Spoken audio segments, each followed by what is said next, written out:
Okay, so hi. First of all, I'm just gonna have to say that probably like most of you, this is a really crazy week for me and for all my friends, and I was unable to find someone to sit down for 30 minutes and pretend to be my student today. So I'm gonna have to do my very best to pretend that I have someone here, and I'm going to try really, really hard to. I'm going to look and feel dumb doing it, but hopefully it makes up for that. I'm going to pretend to have interactions as well, because it was down to a point where I was either going to be late with the assignment or not have a partner. So I'm just going to really be a good actress today. So yeah, just that's a little forewarning before I start this lesson. I do not have a student. Unfortunately, I'm very sorry if this hinders your responses. Hi, class. Have you ever studied abroad, or have you ever lived in a different culture than your own? Any of you? No? Okay, that's just fine. So for me, I did some time abroad, and I found that there was a few things that were very different from what I'm used to. There were some customs in this new culture that I was not aware of, and I was not doing them, so I kind of stuck out like a sore thumb. I kind of looked weird, or I kind of looked silly. And then there was also some things that I would do, like that are normal for the United States, that are not normal there. So when I would do them there, when I studied in Costa Rica. When I would do these customs that are normal here in the States, when I would do them there, people would look at me funny, or they would think I was being rude, which I really wasn't. It's just what I'm used to and something that they're not used to. So it was a cultural difference. And because I was in a different culture, I was not aware of things I should or should not be doing. So an example of this is when I first met, I lived with a family. And when I first met my host family, I was very tired. I was jet lagged, but then I also was kind of shy and nervous. And when I meet new people here in the States, I generally just wave, or if it's a formal setting, it's normal to do a handshake. And so when I first met my host family, I just gave them a handshake, and they all thought that I was being cold, that I wasn't happy to see them or grateful for their hospitality. Because in Costa Rica, when you meet someone, you should give them a hug. It's very normal to just hug someone or give them a kiss on the cheek when you first meet them. It's something that you should do when you're down there. And that's something that I was not aware of, and not something that you should do here in the States. If you first meet someone for the first time and you kiss them on the cheek, they're going to be thinking you're crossing some personal boundaries. That's not something you should do here. So that was a cultural difference that I had. Another example that I was experiencing was how people managed time in Costa Rica. How Costa Rican people, when they say we meet at 8 o'clock, that doesn't mean you should show up at 8 o'clock.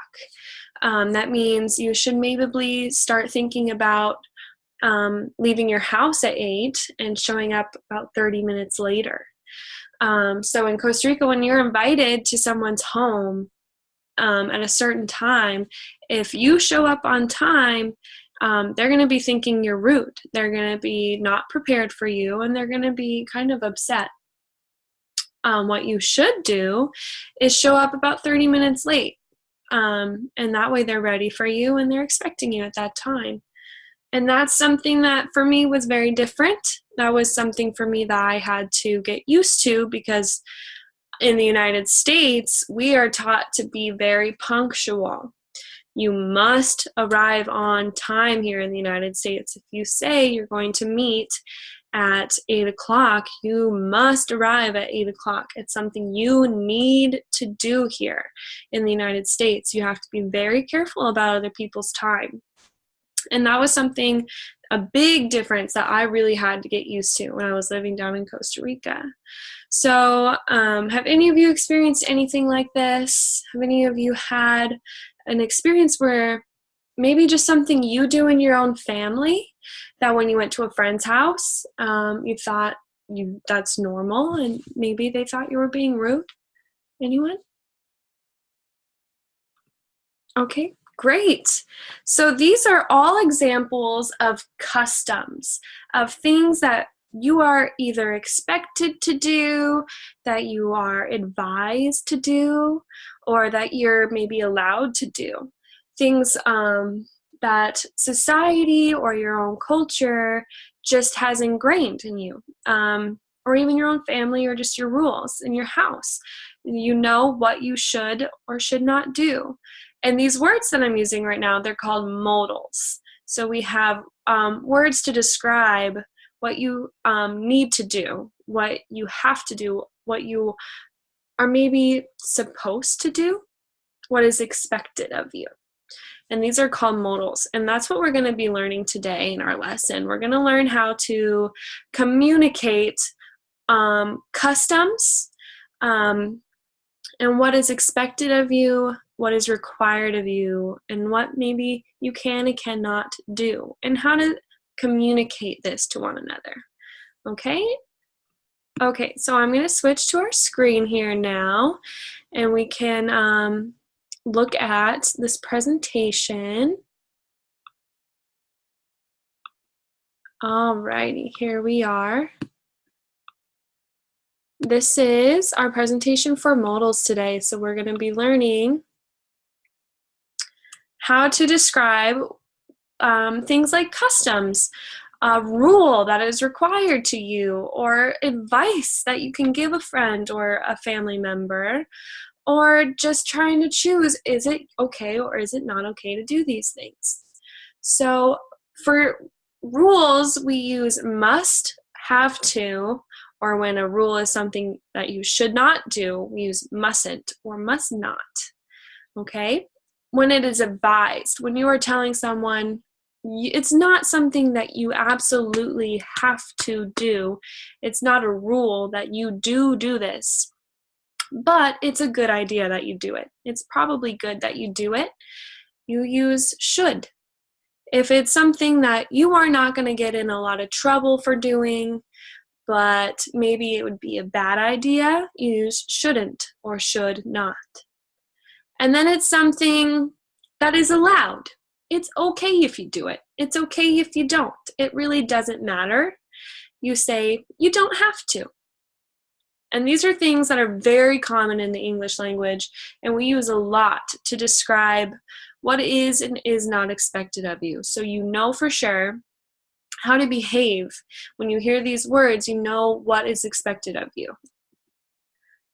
The forms of these are all going to be different, and they're really easy to learn. The only thing that is a little bit different with these is must, mustn't, should, and shouldn't stand alone. So you never have to add anything with them. They just come right before the verb. So you must call the teacher by her first name. That is an easy, very simple. You do not have to add anything. It's you must call. And the saying that you must call means that it is required of you. It is a rule. You have to do this. You have is always going to have the to next to it. Have to. You have to call the teacher by her first name. You must call the teacher by her first name, and you have to call the teacher by her first name are the exact same meaning. So you can use any of these, both of these, to say the same thing. Let's see, I'm trying to draw here for you. Hold on just 1 second. Pause, share. My screen sharing is paused, but my recording is not. This is all great. Okay, so we're just gonna keep moving on.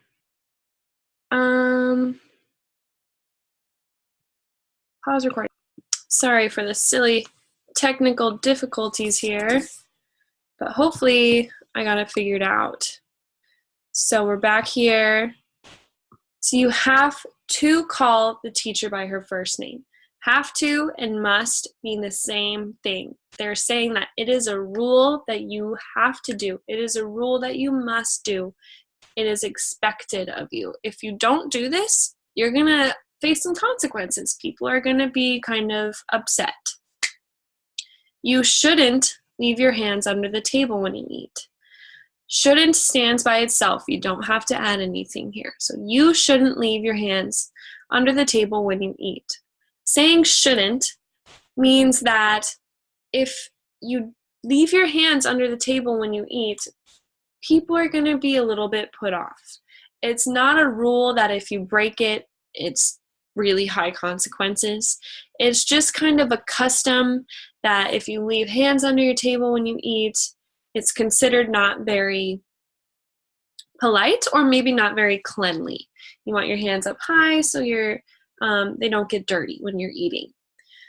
So you shouldn't leave your hands is saying it's something that is kind of not good, kind of not the best idea to do, but it's not going to bring major consequences for you if you do it. You should change into nice clothes before you go to the store. You should change. Should stays by itself here again. You should change into nice clothes before you go to the store. Saying should means that it is a good idea that you do this. This is something that is expected of you, but it's not going to have big consequences if you don't change. So it's just kind of something that is a good idea. So if you don't change into nice clothes at the store, people might look at you funny. People might think, what's wrong with her? Why is she wearing those clothes? Is she okay? So you should change into nice clothes so that people don't worry about you or so that people don't think that something's wrong.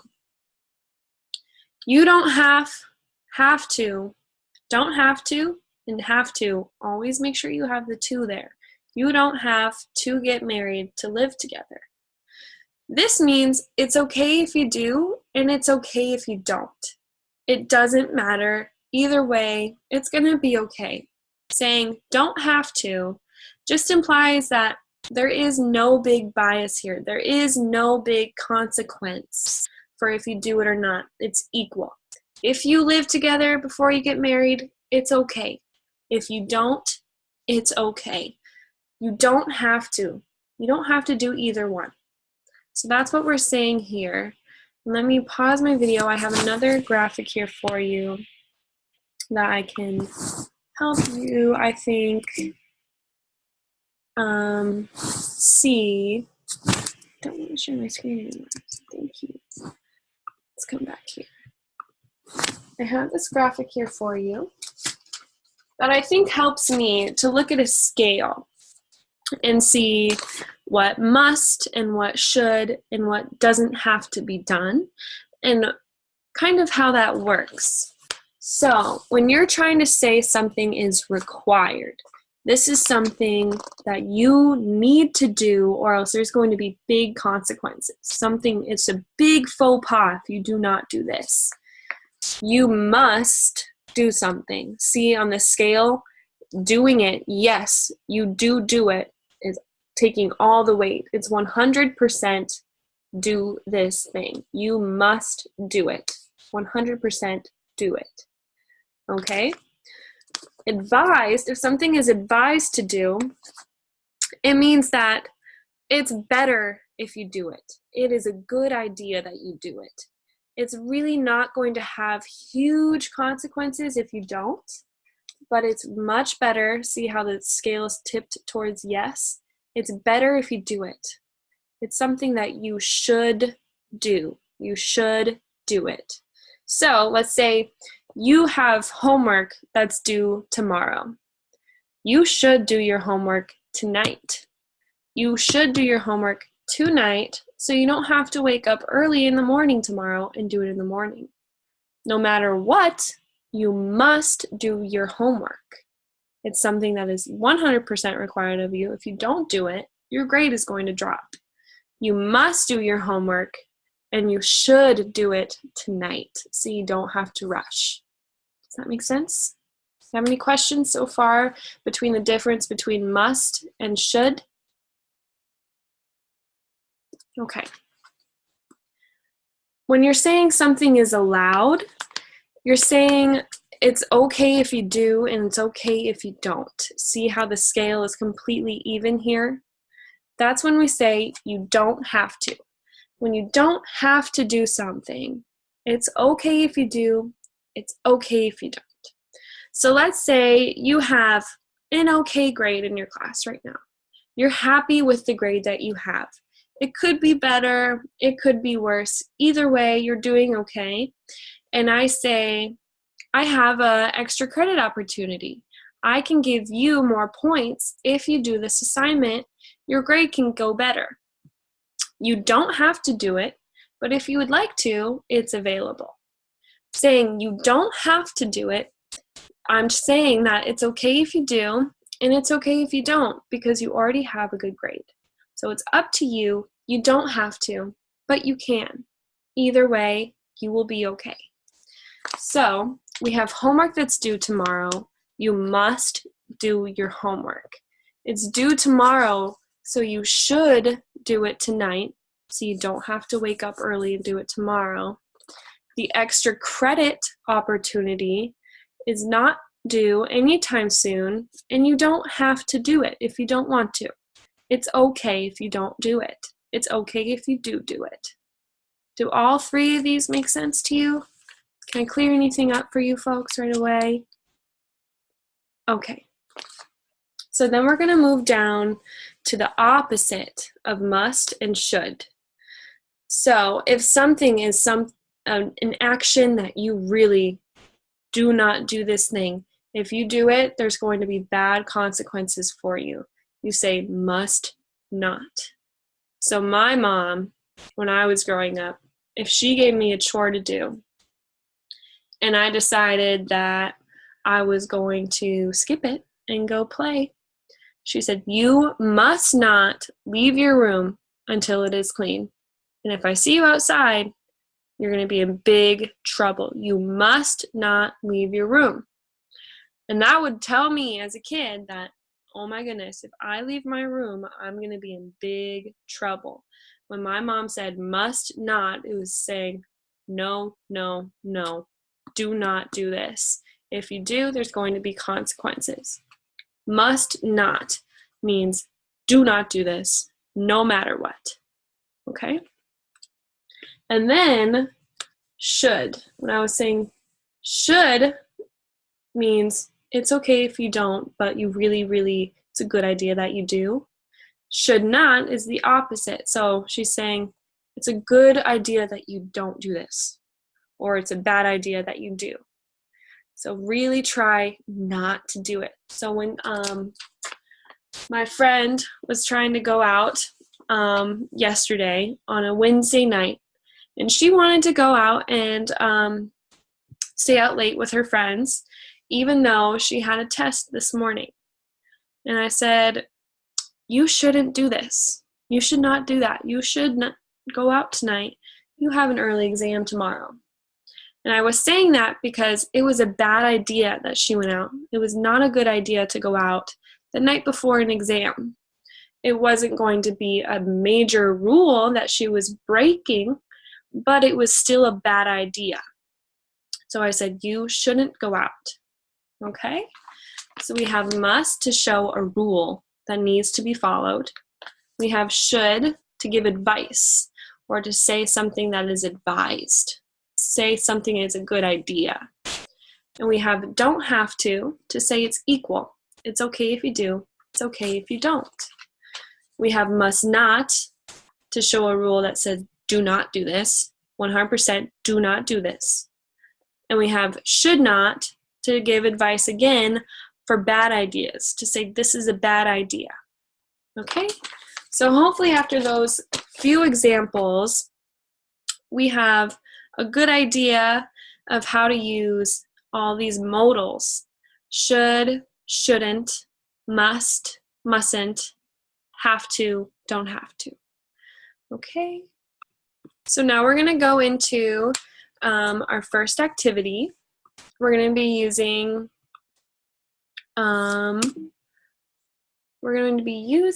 modals, and we're going to be giving advice, and I want you to think about your own culture. I want you to think about what you are used to, what is your own idea of what is right, what is wrong, and your own normal things, okay?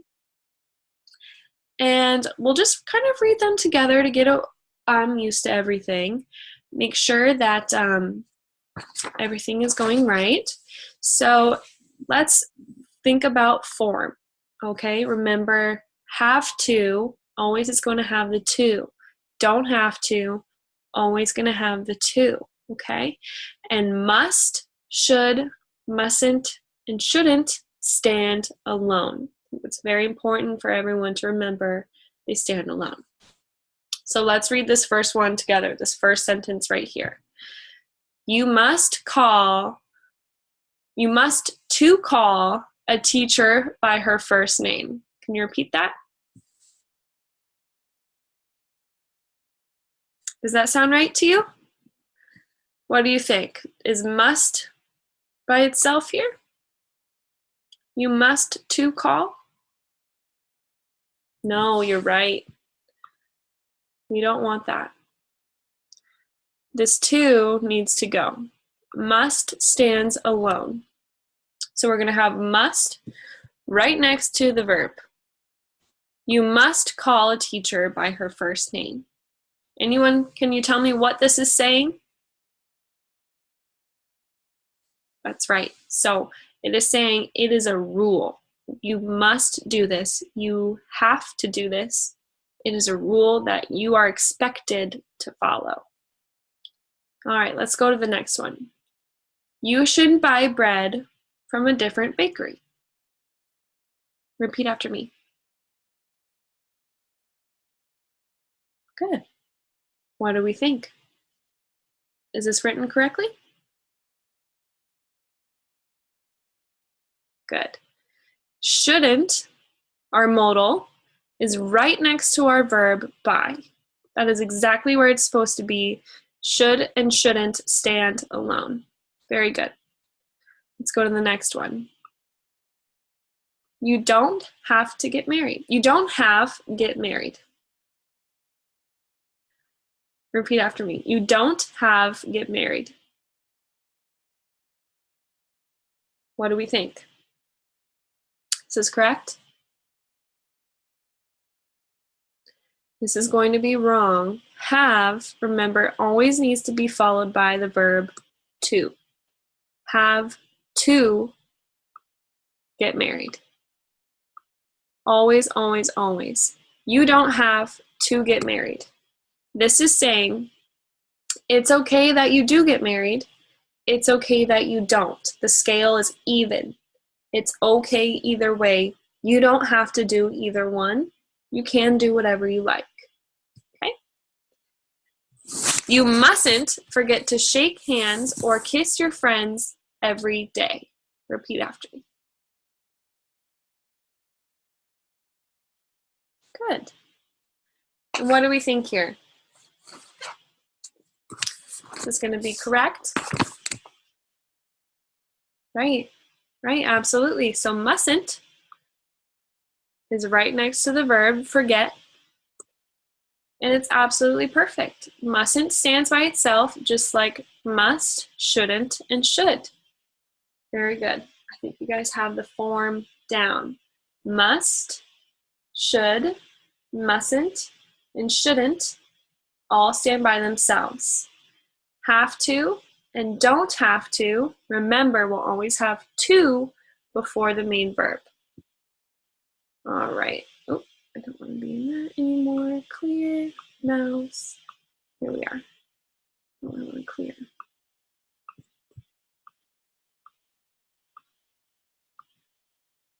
Oh, let's see here. Okay. We have this next activity that I think will be great for you folks. Everyone has these handouts, and I added up here. We're going to be asking our partners these questions, and we're going to answer them about our own culture. We're going to answer them about what we are used to, what are our own social norms, okay? I'm going to give you about 15 minutes, and you're going to share with each other, interview each other with all these different questions, and you have to answer. Must you do it? Should you do it? Mustn't you do it? Shouldn't you do it? Or you don't have to do it, okay? So we can do the first one together. Let me see here. I can stop sharing there. Here we go. So let's do the first one together. I'll read it first, and then you guys can answer for yourselves, okay? Is it a good idea to take a gift when invited to someone's house? Must you do this? Is it required of you? Should you do this? Is it a good idea to do it? Mustn't you do it? Is this something you absolutely should not do? Absolutely must not do? It's not something that is okay. Shouldn't you do this? Means, is it a bad idea? Is it not a good idea to do it? Or you don't have to. Either way, if you do bring it, it's good. If you don't bring it, it's still good. Okay? Go ahead and answer that first one for yourself, and then get with your partner and ask each other each of these and see if you agree. See if your cultures are the same. Okay? And we'll meet back. Okay, perfect. How did you all do? Did you see any differences, or was everything kind of the same for you? Good. So, what do you think? Must you take a gift to someone's house when you're invited? What do you think? You think you should? You think it's a good idea to? I agree. The way I've been raised, I think it's a thing you should do. It's not expected of you, it's not a rule, but it's a good idea to. Is it a good idea to ask someone how old they are? No, everyone says no. That's kind of universal. Can you put this in a sentence for me using your modal? You mustn't ask someone how old they are. Perfect. That's absolutely perfect. Good job. What about a good idea? Is it a good idea to smoke without asking permission? To smoke without asking permission? Is that a good idea? No. That's universal again. It's not a good idea. So what's the modal we're using for that one? Mustn't, right? You mustn't. Absolutely. Great. So it looks like you all are doing fantastic with your understanding of your modals. So what I finally want you to do now is to think about your culture and what you are used to. And think of 4 different things, 4 different cultural things that are some things that you're expected to do, some things you're 100% expected not to do, or some things that it doesn't really matter in your culture, but it might somewhere else. Think of 4 examples and use your modals. I want you to think of 1 thing you must do, 1 thing you should do, 1 thing you don't have to do, and then you can pick your 4th one using any modal that you'd like, okay? And we'll come back and we'll share. Great. Those are all great examples. Very interesting how different cultures have different things and different expectations of one another. So we're just going to wrap it up now. You guys are doing great. And let's just go over this one more time. I want to say this as a class so we can all just leave class with this just drilled into our brains. We have it really good. So if something is required, it is a rule. What modal do you use? Must, mustn't, or have to. If something is a good idea, It's advised of you. You're giving someone advice and you say, it's a good idea to do this. What modal should you use? Should. Exactly. What if it's a bad idea? It's not a good idea. You're giving someone advice, say, please don't do that. What modal would you use there? Shouldn't. Fantastic. And lastly, our best one, it's okay if you do, it's okay if you don't. What modal describes this? Don't have to. Absolutely. Great job, class. We'll see you soon.